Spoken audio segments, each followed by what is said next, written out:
tell me that I'm never. Halo semua, salam sejahtera Malaysia, tuan-tuan dan puan yang amat dihormati. Baru-baru ini tular satu video pemandu OKU yang dipukul oleh polis pengiring ataupun pengiring. Dan ini menjadi satu video yang viral di media sosial. Dan rata-rata netizen di dalam ruangan komen, tak kira daripada Facebook, YouTube, meluahkan rasa tidak puas hati mereka kerana pemandu OKU itu dipukul. Nah, persoalan paling utama di dalam isu yang viral ini, yang pertama sekali, kenapa pemandu OKU itu dipukul? Nah, akhirnya saudara-saudara, selepas tular video ini, isu ini yang menjadi buah mulut ramai orang, ini satu keputusan terkini daripada IGP ataupun Ketua Polis Negara Tan Sri Razaruddin Hussain melalui sinar harian bertarikh 14 Ogos. Anggota polis cederakan OKU sudah dikenakan tindakan tata tertib menurut Ketua Polis Negara Tan Sri Razaruddin Hussain. Mungkin sampai ada yang marah hingga mahu anggota polis berkenaan dikenakan tindakan sehingga masuk penjara bertahun-tahun ataupun didenda wang ringgit. Namun Ketua Polis Negara dalam satu kenyataan, anggota polis tersebut sudah dikenakan tindakan tata tertib. Anggota polis yang mencederakan, disyaki mencederakan pemandu e-hailing yang juga OKU di lobi sebuah hotel pada 28 Mei lalu telah dikenakan tindakan tata tertib. Ketua Polis Negara Tan Sri Razaruddin Hussain berkata, tindakan itu dilaksanakan serta-merta susulan siasatan dalaman yang dijalankan oleh pihak Jabatan Integriti dan pematuhan standard JIPS Polis Diraja Malaysia awal Jun lalu. Mana-mana anggota yang melakukan kesalahan tata tertib berhadapan dengan pelbagai tindakan seperti amaran, tahan kenaikan gaji, gantung kerja, dan diturunkan pangkat. Tindakan terhadap anggota yang melakukan kesalahan itu sudah dilaksanakan pada peringkat awal lagi sebaik JIPS selesai menjalankan siasatan dalaman menurut KPN. Kata beliau, siasatan terhadap anggota polis itu juga turut dibuat mengikut Seksyen 323 Kanun Keseksaan atas kesalahan mendatangkan kecederaan. PDRM tidak pernah melindungi mana-mana pegawai atau anggota polis yang melakukan apa juga kesalahan. Razaruddin mengulas perkara itu susulan kenyataan Peguam N. Surendran yang mewakili mangsa pemandu e-hailing Ong Ing Kiong 48 yang mempersoalkan tindakan oleh pihak polis dan pejabat Peguam Negara dalam kes berkenaan. Surendran berkata selepas lebih 2 bulan tiada sebarang tindakan dilakukan terhadap suspek yang disyaki mencederakan Ing Kiong. Jadi saudara-saudara yang amat dihormati, bagi saya keputusan Ketua Polis Negara ini pasti menggemparkan seluruh Malaysia, terutamanya netizen, rakyat Malaysia dan juga kepimpinan politik. Saudara-saudara, apa komen Anda berkaitan dengan isu ini? Halo semua, salam sejahtera Malaysia, tuan-tuan dan puan yang amat dihormati. Baru-baru ini kita dikejutkan sekali lagi berkaitan dengan rombakan rombakan kabinet di dalam kerajaan perpaduan. Mungkin ada yang terus menimbulkan pertanyaan, siapa yang dipecat, siapa menteri yang digugurkan, dan siapa menteri yang digantikan. Saudara-saudara, mungkin ramai yang menanti-nantikan. Namun sudah pasti di mata rakyat Malaysia, penyokong-penyokong kerajaan, khususnya penyokong Anwar Ibrahim, yang mahu Anwar untuk menggantikan menteri yang mereka tak suka, dan mereka juga mahu menteri yang menjadi favorite mereka untuk diangkat menjadi menteri. Jadi saudara-saudara, tuan-tuan dan puan, menteri-menteri dalam kabinet hari ini yang terdiri daripada UMNO, PKR, dan juga semua kepimpinan kerajaan, yaitu kerajaan PHBN. Mungkin ada yang sampai kata pecat Menteri UMNO, pecat Menteri PKR, pecat Menteri Barisan Nasional.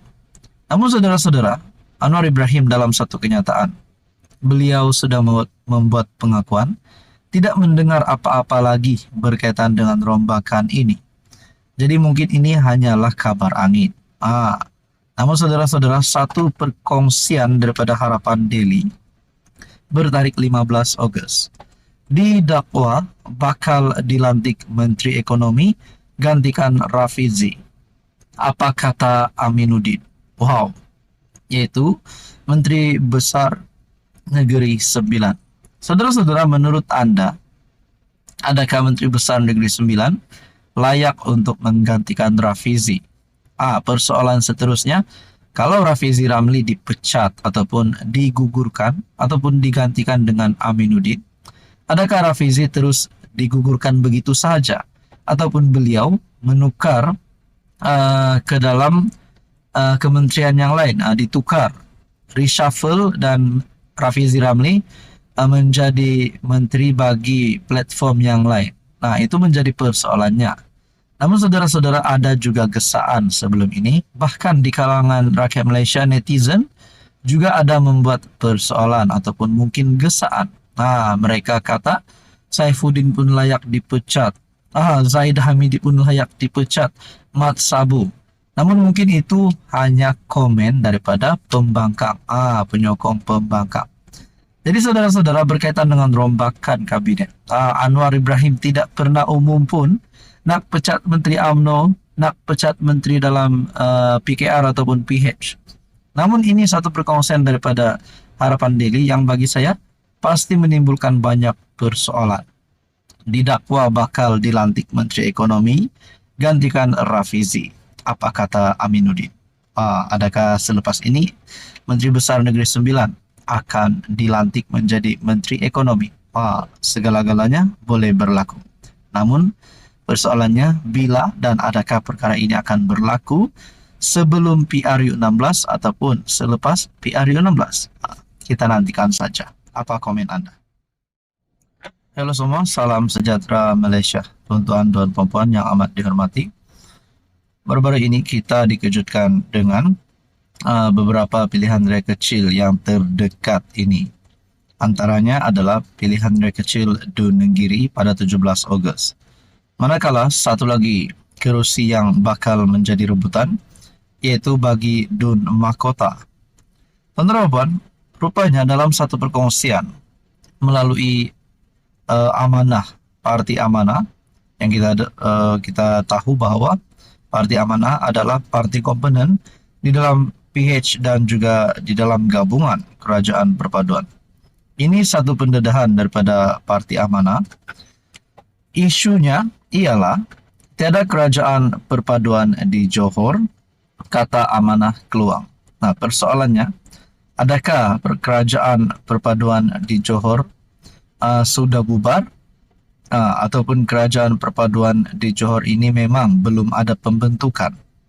Nah, di sini satu perkongsian daripada Malaysia Kini bertarik 15 Ogos. Amanah Keluang hari ini mendakwa tuntutan mereka ke atas kerusi Dun Mahkota yang kosong sekarang dibuat kerana di Johor belum ada kerajaan perpaduan dibentuk. Ketua Amanah Keluang, Muhammad Zuhan Muhammad Zain, berkata, isu mengenai calon yang akan mewakili kerajaan di Dun berkenaan belum dibincangkan para pemimpin parti. Katanya, ketika ini, pendirian amanah kawasan itu ialah bersedia untuk PRK akan datang dan kekal sehinggalah ada keputusan dibuat pucuk pimpinan tertinggi parti. Nah, ini menjadi persoalannya. Bukannya kerajaan perpaduan di Johor bubar, tapi menurut ketua Amanah Keluang, tiada kerajaan perpaduan di Johor, belum dibentuk. Dia juga menafikan amanah tidak menghayati semangat kerajaan perpaduan yang dibentuk sebelum ini. Beliau amat zahid menyatakan, kami menuntut kerusi BN itu tidak tepat kerana di Johor belum ada kerajaan perpaduan. Beliau seharusnya segera menasihatkan Dato' On Hafiz selaku MB Johor merangkap pengerusi UMNO Johor agar mengumpulkan pucuk pimpinan PH dan BN untuk berbincang isu ini segera. Fokuskan isu kerajaan perpaduan di Johor secara tuntas. Kemudian baru kita buat keputusan siapa calon Dun Mahkota. Jadi di sini bukan mungkin kalau nak cakap ada percanggahan ataupun perselisihan faham, rasanya belum lagi. Cuma Ketua Amanah Keluang hanya meminta pucuk pimpinan tertinggi supaya membincangkan perkara ini dengan lebih terperinci supaya ini mendapat penjelasan yang jelas kepada seluruh kepimpinan kerajaan perpaduan di Johor. Apa komen anda berkaitan dengan isu ini?